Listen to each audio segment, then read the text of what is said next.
ان اللہ وملائکتہ یصلون علی النبی یا ایہا الذین آمنوا صلوا علیہ وسلموا تسلیما السلام علیک یا سیدی یا رحمت للعالمین وعلی آلک واصحابک یا سیدی یا خاتم النبیین غوث اعظم بمن بے سر و سامہ مدد قبلہ دین مدد کعبہ ایمان مدد۔ شہر کراچی میں اس وقت دور و نزدیک سے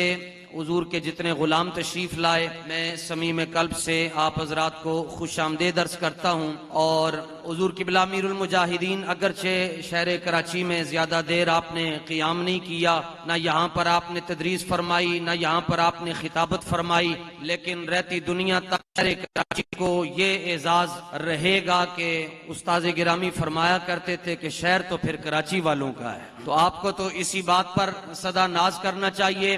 اور حضور قبلہ امیر محترم پورے پاکستان میں صبح و شام تشریف لے کر جاتے ہیں، لیکن پوری دنیا دیکھتی ہے کہ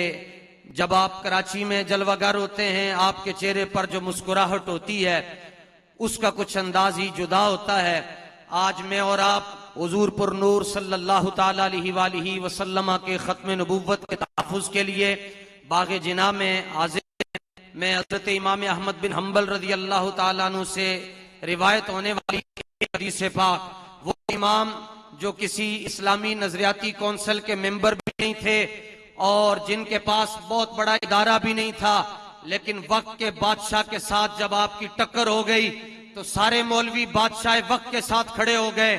آپ نے ان کو فرمایا تم نے حالات کو دیکھ کر حق کا ساتھ چھوڑا، کوئی بات نہیں، بیننا و بینکم الجنائز، فرمایا ہمارے اور تمہارے درمیان فیصلہ جنازہ کرے گا۔ پھر امام ذہبی نے لکھا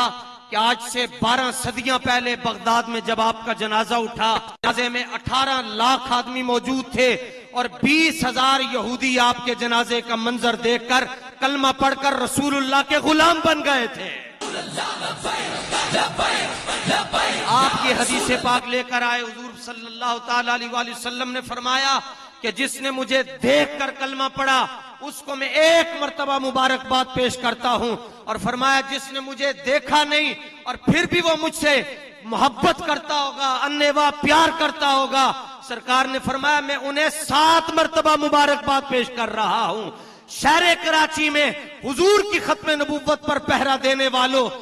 کیوں بعد اگر آج اپنے آقا و مولا سے اس قدر محبت کرتے ہو، دیکھا نہیں ہے تو پھر جنہوں نے دیکھا ہے وہ کتنا پیار کرتے ہوں گے۔ اور رہی بات ختم نبوت پر پہرے کی، تو تحریک لبیک یا رسول اللہ کا روزے اول سے یہ منشور ہے، یہ دستور ہے کہ ہم دنیا میں آئے اس لیے ہیں کہ ہم نے حضور کی ختم نبوت پر پہرا دینا ہے، ہماری گردنیں ختم نبوت کے تحفظ کے لیے حاضر ہیں۔ کتنا زور لگایا اسلام آباد کی انتظامیہ نے، ہر طرف سے کنٹینر لگائے کہ یہاں سے بھی لبیک والوں کو نہیں آنے دینا، یہاں سے بھی ملنگوں کو نہیں آنے دینا، لیکن رب تو رب ہے۔ هو الذی ارسل رسولہ بالہدی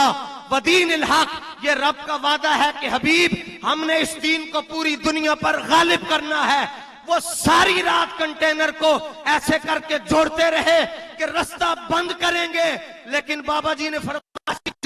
کوئی کافی ہوندہ ہے، ایک جنا اٹھیا انہیں کنٹینر دے اتے تاجدار ختم نبوت دا جھنڈا بلند کر کے دس چھڑیا کہ گل مک گئی ہے، مرزائیاں دی منجی ٹھوک گئی ہے۔